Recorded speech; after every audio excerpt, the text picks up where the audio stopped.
पत्नी ने माँ को गलत कहा तो बेटे ने हाथ उठा दिया। उसके बाद जो हुआ उसे सुनकर आप हैरान हो जाएंगे। एक लड़की की शादी उसकी मर्जी के खिलाफ एक सीधे साधे लड़के से की जाती है, जिसके घर में एक माँ के अलावा और कोई नहीं है। दहेज में लड़के को बहुत सारे उपहार और पैसे मिले होते हैं। लड़की किसी और लड़के से बेहद प्यार करती थी और लड़का भी। लड़की शादी होके आ गई अपने ससुराल। सुहाग रात वक्त लड़का दूध लेके आता है तो दुल्हन सवाल पूछती है अपने पति से। एक पत्नी की मर्जी के बिना पति उसको हाथ लगाए तो उसे बलात्कार कहते हैं या हक।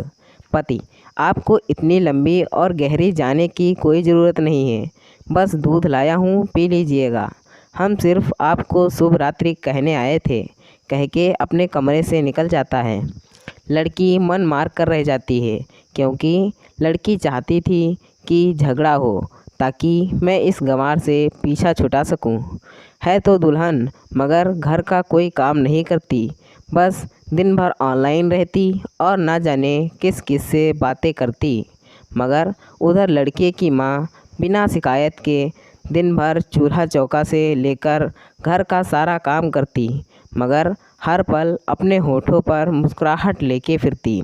लड़का एक कंपनी में छोटा सा मुलाजिम है और बेहद ही मेहनती और ईमानदार। करीब महीने भर बीत गए, मगर पति पत्नी अब तक साथ सोए नहीं थे। वैसे लड़का बहुत शांत स्वभाव वाला था, इसलिए वह ज़्यादा बातें नहीं करता था। बस खाने के वक्त अपनी पत्नी से पूछ लेता था कि कहाँ खाओगी, अपने कमरे में या हमारे साथ। और सोने से पहले डायरी लिखने की आदत थी, जो वह हर रात को लिखता था। ऐसे लड़की के पास एक स्कूटी थी। वह हर रोज़ बाहर जाती थी, पति के ऑफिस जाने के बाद और पति के वापस लौटते ही आ जाती थी। छुट्टी का दिन था, लड़का भी घर पर ही था, तो लड़की ने अच्छे भले खाने को भी गंदा कह के माँ को अपशब्द बोल के खाना फेंक देती है। वह लड़का शांत रहने वाला उसका पति अपनी पत्नी पर हाथ उठा देता है, मगर उसकी माँ अपने बेटे को बहुत डांटती है। इधर लड़की को बहाना चाहिए था झगड़े का, जो उसे मिल गया था। वह पैर पटकती हुई स्कूटी लेकर निकल पड़ती है। लड़की जो रोज़ घर से बाहर जाती थी, वह अपने प्यार से मिलने जाती थी। लड़की भले टूटना चाहती थी लड़के को, मगर उसे पता था कि हर लड़की की एक हद होती है जिसे इज्जत कहते हैं, वह उसको बचाए रखती थी। इधर लड़की अपने प्यार के पास पहुंचकर कहती है, अब तो एक पल भी उस घर में नहीं रहना मुझे। आज गंवार ने मुझ पर हाथ उठा के अच्छा नहीं किया। लड़का: अरे तुमसे तो मैं कब से कहता हूँ कि भाग चलो मेरे साथ कहीं दूर, मगर तुम हो कि आजकल पे लगी रहती हो। लड़की: शादी के दिन मैं आई थी तो तुम्हारे पास, तुम ही ने तो लौटाया था मुझे। लड़का खाली हाथ कहाँ तक भागोगे, तुम ही बोलो। मैं तो कहा था कि कुछ पैसे और गहने साथ ले लो, तुम तो खाली हाथ आई थी। अगर दूर एक नई जगह में ज़िंदगी नए सिरे से शुरू करने के लिए पैसे तो चाहिए ना। लड़की: तुम्हारे और मेरे प्यार के बारे में जानकर मेरे घर वालों ने बैंक के पासबुक, एटीएम और मेरे गहने तक रख लिए थे, तो मैं क्या लाती अपने साथ। हम दोनों मेहनत करके कमा भी तो सकते थे। लड़के ने कहा, चालाक इंसान पहले सोचता है और फिर काम करता है। खाली हाथ भागते तो ये इश्क का भूत 2 दिन में उतर जाता, समझी। और जब भी तुम्हें छूना चाहता हूँ, बहुत नखरे हैं तुम्हारे, बस कहती हो शादी के बाद।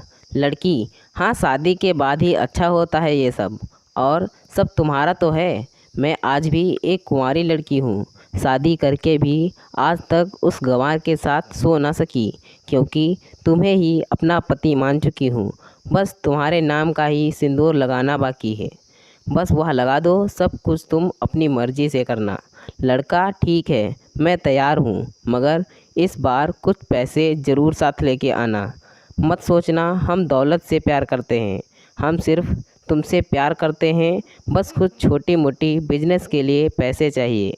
लड़की कहती है, उस गंवार के पास कहाँ होगा पैसा, मेरे बाप से 3 लाख रुपया और ऊपर से मारुति कार ली है, बस कुछ कहने हैं, वह लेकर आऊँगी आज।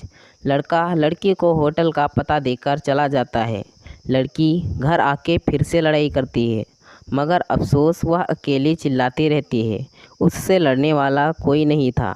रात 8 बजे लड़के का मैसेज आता है व्हाट्सएप पे कि कब आ रही हो। लड़की जवाब देती है, सब्र करो, कोई सोया नहीं है, मैं 12 बजे से पहले पहुंच जाऊंगी, क्योंकि यहाँ तुम्हारे बिना मेरी सांसें घुटती हैं।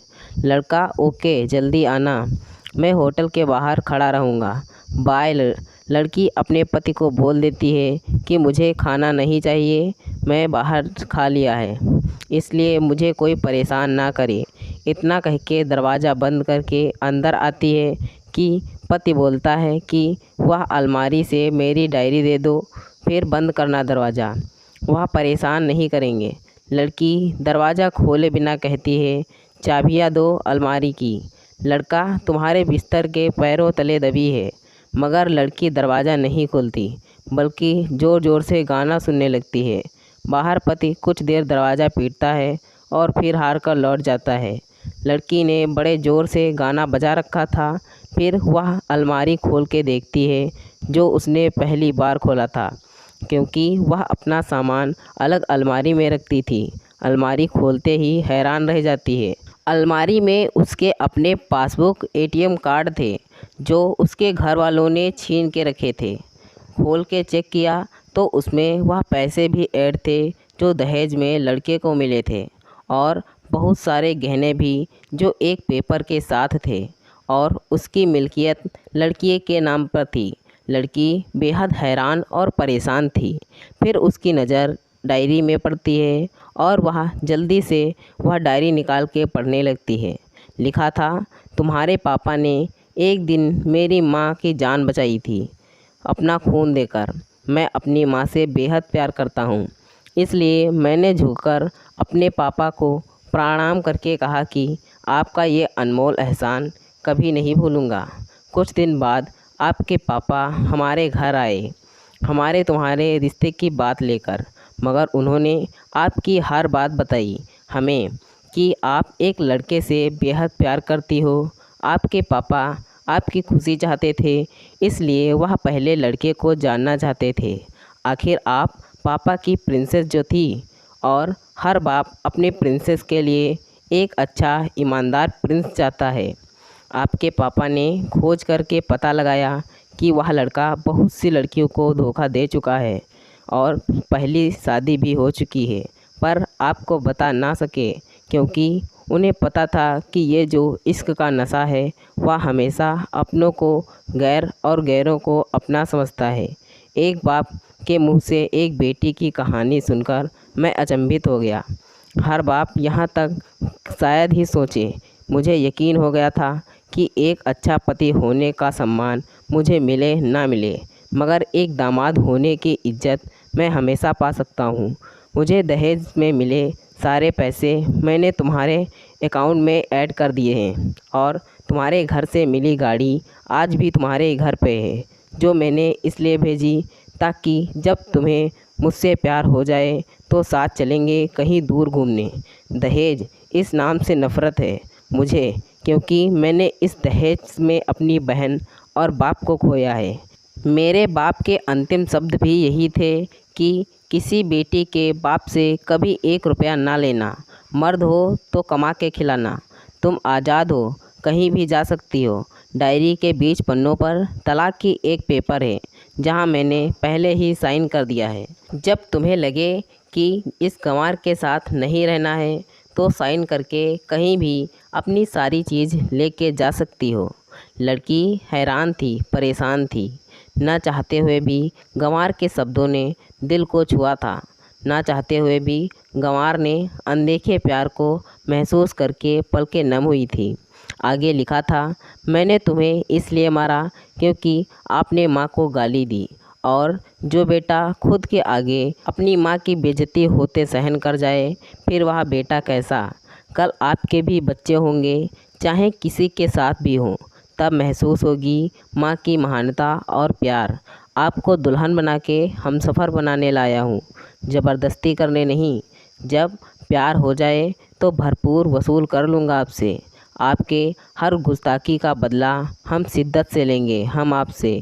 अगर आप मेरी हुई तो बेपनाह मोहब्बत करके, किसी और की हुई तो आपको हक से दुआएं मांग के। लड़की का फ़ोन बज रहा था जो वाइब्रेशन मोड पे था। लड़की अब दुल्हन बन चुकी थी। पलकों से आंसू गिर रहे थे। सिसकते हुए मोबाइल से पहले सिम निकाल के तोड़ा, फिर सारा सामान जैसा था वैसे रख के ना जाने कब सो गई, पता नहीं चला। सुबह देर जागी, तब तक गंवार ऑफिस जा चुका था। पहले नहा धोकर साड़ी पहनी, लंबी सी सिंदूर डाली अपनी मांग में, फिर मंगलसूत्र, जबकि पहले एक टिक्की जैसी साइड पे सिंदूर लगाती थी ताकि कोई लड़का ध्यान न दे। मगर आज 10 किलोमीटर से भी दिखाई दे ऐसी लंबी और गाढ़ी सिंदूर लगाई थी दुल्हन ने। फिर किचन में जाके सासू माँ को ज़बरदस्ती कमरे में लेके तैयार होने को कहती है और अपने गंवार पति के लिए थोड़े नमकीन, थोड़े हलवे और चाय बना के अपनी स्कूटी से सासू माँ को ज़बरदस्ती बिठाकर, सासू माँ को जबकि कुछ पता ही नहीं है कि उनकी बहू आज मुझे कहाँ ले जा रही है, बस बैठ जाती है। फिर रास्ते में सासू माँ को पति के ऑफिस का पता पूछकर ऑफिस पहुँच जाती है। पति हैरान रह जाता है पत्नी को इस हालत में देखकर। पति कहता है, सब ठीक तो है ना माँ? मगर माँ बोलती इससे पहले पत्नी गले लगाकर कहती है, अब सब ठीक है, I love you for ever. Office के लोग सब खड़े हो जाते हैं तो दुल्हन कहती है कि मैं इनकी धर्म पत्नी हूँ, वनवास गई थी, सुबह लौटी हूँ। अब 1 महीने तक मेरे पतिदेव ऑफिस में नहीं दिखाई देंगे। ऑफिस के लोग, दुल्हन, क्योंकि हम लोग लंबी छुट्टी पे साथ जा रहे हैं। पति, पागल, दुल्हन आपकी सादगी और भोलेपन ने बनाया है। सभी लोग तालियां बजाते हैं और दुल्हन फिर से लिपट जाती है अपने गंवार से, जहां से वह दोबारा कभी भी छूटना नहीं चाहती। बड़े कड़े फैसले होते हैं कभी कभी हमारे अपनों के, मगर हम समझ नहीं पाते कि हमारे अपने हमारी फ़िक्र खुद से ज़्यादा क्यों करते हैं। माँ बाप के फ़ैसलों का सम्मान करें, क्योंकि ये 2 ऐसे शख्स हैं जो आपको हमेशा दुनियादारी से ज़्यादा प्यार करते हैं। तो दोस्तों, यह थी हमारी आज की कहानी। अगर यह कहानी आपको पसंद आई है तो कृपया इसे लाइक करें और कहानी पर अपनी राय देने के लिए इसमें कमेंट करें। दोस्तों, ऐसी ही और कहानियाँ सुनने के लिए हमारे चैनल को सब्सक्राइब करें। धन्यवाद दोस्तों। Thanks for watching this video.